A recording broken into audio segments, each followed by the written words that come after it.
अस्सलामुअलैकुम dear students, welcome to my YouTube channel we you study with me. जी students, कैसे हैं आप सब? अल्लाह ताला से दुआ है कि आप सब खैरियत से हों। आज की अपनी इस वीडियो में हम इंग्लिश 101 लेक्चर नंबर 32 डिस्कस करेंगे और हमारी लेक्चर वाइज MCQ सीरीज़ है। और अगर आप मेरे चैनल पर न्यू है तो प्लीज़ मेरे चैनल को सब्सक्राइब कर दीजिए, वीडियो को लाइक भी कर दीजिए और ज़्यादा से ज़्यादा शेयर भी कीजिए। चलते हैं अपनी वीडियो की तरफ। फर्स्ट MCQ है, अ गुड पैराग्राफ हैज़। ठीक है, एक अच्छा पैराग्राफ जो है वो क्या रखता है? यूनिटी रखता है। In each paragraph only dash main idea is discussed. In each paragraph only one main idea. ठीक है, हर एक पैराग्राफ में सिर्फ एक ही मेन आइडिया होता है। नेक्स्ट है, unity has dash parts, two parts. इसी से MCQs हैं स्टार्ट के, तो इसलिए आप लोग साथ खुद भी देख लीजिए। नेक्स्ट है, every supporting sentence in the paragraph must be directly related to dash. ठीक है, every supporting sentence in the paragraph, यानी पैराग्राफ में हर जो सपोर्टिंग सेंटेंस होता है वो मस्ट किस से रिलेट होता है? मेन आइडिया से। और ये किसका फर्स्ट पार्ट है? यूनिटी का। Unity has two parts. ठीक है, हम ये डिस्कस करेंगे कि यूनिटी हैज़ टू पार्ट्स। अभी मैंने ऊपर आपको बताया था यूनिटी हैज़ टू पार्ट्स। अब वो पार्ट कौन कौन से हैं? एक तो ये हो गया फर्स्ट पार्ट, और वो किस में रिलेट करता है? डायरेक्ट मेन आइडिया से। नेक्स्ट कौन सा है? Do not include any information that does not directly support the topic sentence. ये जस्ट स्टेटमेंट है, ये इसका पार्ट नहीं है। ये फर्स्ट पार्ट में ही एक स्टेटमेंट है, do not include any information, कि भाई कोई भी ऐसी इन्फॉर्मेशन इंक्लूड ना करें जो डायरेक्टली सपोर्ट ना करे टॉपिक सेंटेंस को, तो ये ट्रू है। और नेक्स्ट हमारे पास सेकंड पार्ट कौन सा है इसका? सेकंड पार्ट ऑफ यूनिटी कौन सा है? Every supporting sentence must directly explain और prove the main idea expressed in the topic sentence. ये दोनों आपने जो इसके पार्ट्स हैं ये याद रखने हैं। हो सकता है कि ये दोनों आपको वो ऑप्शन में ये दोनों पार्ट्स ऑप्शन में दे दे और ऊपर कोई भी स्टेटमेंट बना के दे दे कि in which of the following is the part of unity, और उसमें फिर दो और ये वाले हो जाएं और साथ में कोई दो और ऑप्शन हो जाएं, तो आपने अच्छे से इसको याद रखना है। Students often write supporting sentences that are way off the topic. ये जो लाइन है ये आपने याद रखनी है, इससे रिलेटेड पास्ट में MCQs आया हुआ है, वो हम आगे चल के देखेंगे।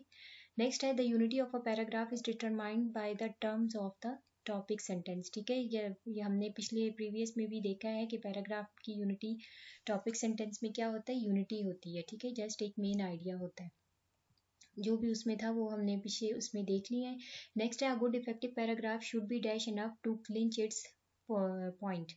एक जो गुड इफेक्टिव पैराग्राफ है वो क्या होना चाहिए? लॉन्ग होना चाहिए। एज इट इज़, ये पास्ट में भी आई हुई है। Folk songs are popular because of their greater realism. In this expression the word popular and greater realism is key term. ये आपके बुक के हैंडआउट्स में था, मैंने जस्ट यहाँ पे एक ही ये चीज़ बयान की है ताकि आप लोगों को बस समझ आ जाए। वैसे इतना ये इंपॉर्टेंट नहीं है, लेकिन अगर की टर्म के हिसाब से कोई आपको MCQ आए तो आपको उसको ना आइडेंटिफाई करना आना चाहिए। ठीक है, कि ये क्या चीज़ है। तो ये देखिए, पॉपुलर है और ग्रेटर रियलिज्म है, तो ये चीज़ क्या है? ये की है। की पॉइंट जिस तरह होते हैं ना किसी भी उसमें, तो ये की टर्म्स है यहाँ पे। नेक्स्ट चलते हैं, इसमें फर्स्ट पोर्शन हमने को यूनिटी का पढ़ा है। अब हम देख लेते हैं कोहेरेंस। कोहेरेंस क्या होती है? The second element of a good paragraph is coherence. ठीक है, फर्स्ट एलिमेंट क्या था? यूनिटी। सेकंड एलिमेंट है coherence. Coherence means which holds together. ठीक है, हो सकता है ये शॉर्ट सही आ जाए ऐसे ही, तो आप लोग देख लें। Dash in writing refers to the movement from one sentence to the next which must be smooth and logical. Coherence in writing, ये कोहेरेंस की डेफिनेशन है। ठीक है, refers to the movement from one sentence to the next must be smooth and logical. ये भी past में as it is ही ये MCQs आया हुआ है। नेक्स्ट चलते हैं, coherence can be achieved in dash ways. अब कोहेरेंस को हम किस तरीके से अचीव कर सकते हैं? दो तरीकों से। तरीके कौन कौन से हैं? By using transitional signal. ठीक है, ट्रांजिशनल सिग्नल यूज़ करके, और by arranging sentence in the logical order. और ट्रांजिशनल सिग्नल क्या है? To show how one idea is related to the next. Transitional signals अब हम देख लेते हैं कौन कौन से होते हैं। Some writers think of transitional signal similar to the road side traffic signal that tell to the reader direction he has to take. ये स्टेटमेंट हुए, मतलब ये स्टेटमेंट मैंने लिख दिया। हो सकता है आपको शॉर्ट में आ जाए या उसमें आ जाए कि कुछ जो राइटर्स हैं वो ट्रांजिशन सिग्नल को क्या सोचते हैं कि जैसे ये ट्रैफिक साइड के जो सिग्नल्स होते हैं जो रीडर को या मतलब गुजरने वाले को डायरेक्शन बताते हैं, तो वो उनको इस तरह से समझते हैं। अब ट्रांजिशनल वर्ड होते कौन कौन से हैं ये तमाम मैंने यहाँ पे मेंशन किए हुए हैं, आप लोग देख लीजिए। Like transitional words like similarly, moreover, furthermore, in addition. ये भी ट्रांजिशनल वर्ड्स हैं या इनको ट्रांजिशन सिग्नल भी कहते हैं।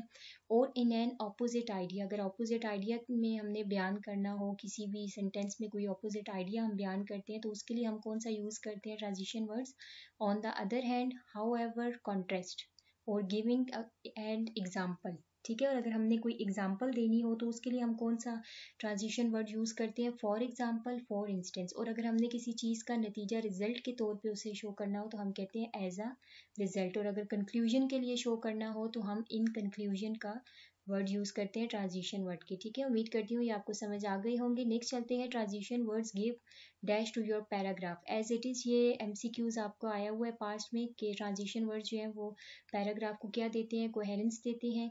इसके बाद चूज ट्रांजिशन सिग्नल। अब यहाँ से आप लोगों को अच्छे से समझ आ जाएगी कि ट्रांजिशन सिग्नल किस तरह से चूज़ करते हैं। A recent article in the Herald suggested ways to reduce inflation. The article suggested that the prime minister reduce the central budget dash. अब ये किस चीज़ की ना मतलब मशवरा दिया गया है किसी चीज़ के लिए, ठीक है, सजेस्ट किया जा रहा है। तो ये दो स्टेटमेंट के बाद हम यहाँ पे क्या करेंगे, हमने ट्रांजिशन वर्ड यूज़ करना है। तो अब आप देख रहे हैं कि यहाँ पे मशवरा दिया जा रहा है तो उसके लिए हम क्या यूज़ करेंगे, फर्दर मोर। हाउ एवर भी यूज़ नहीं होगा, इन कॉन्ट्रास्ट भी यूज़ नहीं होगा, बल्कि फर्दर मोर यूज़ होगा। ठीक है, ये फर्स्ट वाले ये देख लीजिए, फर्दर मोर, ठीक है, ये यहाँ पे यूज़ होगा। इस तरीके से किसी भी तरह का ट्रांजिशन वर्ड आपको आएगा चूज़ करने के लिए तो आप चूज़ कर सकते हैं। The writer said that the causes of inflation were easy to find dash the cure of inflation was not easy to prescribe. यानी कि ये इसमें राइटर क्या चीज़ बता रहा है कि किसी चीज़ की ईजीनेस को बता रहा है। लेकिन नेक्स्ट में क्या कहता है, हाउ एवर, अलबत्ता the cure of inflation was not easy to prescribe. ठीक है, तो यहाँ पे हाउ एवर लगेगा। ये चीज़ उम्मीद करती हूँ आपको समझ आ गई होगी। ट्रांजिशन वर्ड्स आप अच्छे से याद रखेंगे तो आपको बहुत इजीली आप चूज़ भी अच्छे से कर लेंगे। नेक्स्ट चलते हैं, कुछ एमसीक्यूज हैं इसमें से। विच of the following is an example of transition word. ठीक है, ट्रांजिशन वर्ड को आपने अच्छे से याद रखना है। ये देखिए इस तरह से भी एमसीक्यूज आपको आ सकता है कि ट्रांजिशन वर्ड दे के पूछ सकते हैं कि विच of the following is an example of transition word, या ये भी हो सकता है कि वो पूछ लें विच of the following is not a transition word. ठीक है, तो यहाँ पे क्या है, सिमिलरली अभी हमने देख लिया ऊपर। One of the mistake of the student is that they write supporting sentences which are dash the topic. ये मैंने जो आपको कहा था कि स्टेटमेंट आपने माइंड में रखनी है, वे ऑफ उसमें वर्ड यूज हो रहा था। तो ये देख लीजिए इस तरह से ये एमसीक्यूज आपको आया हुआ है। ठीक है, the speaker showed example of cell division dash she describes the process of cell growth. यहाँ पे भी आपने ट्रांजिशन वर्ड यूज करना है। तो करेक्ट आंसर इसका क्या होगा, इन एडिशन। जी स्टूडेंट, ये थी आज की वीडियो। उम्मीद करती हूँ वीडियो आपको पसंद आई होगी। प्लीज़ मेरे चैनल को सब्सक्राइब कर दीजिए, ज़्यादा से ज़्यादा शेयर कीजिए। अल्लाह हाफिज़।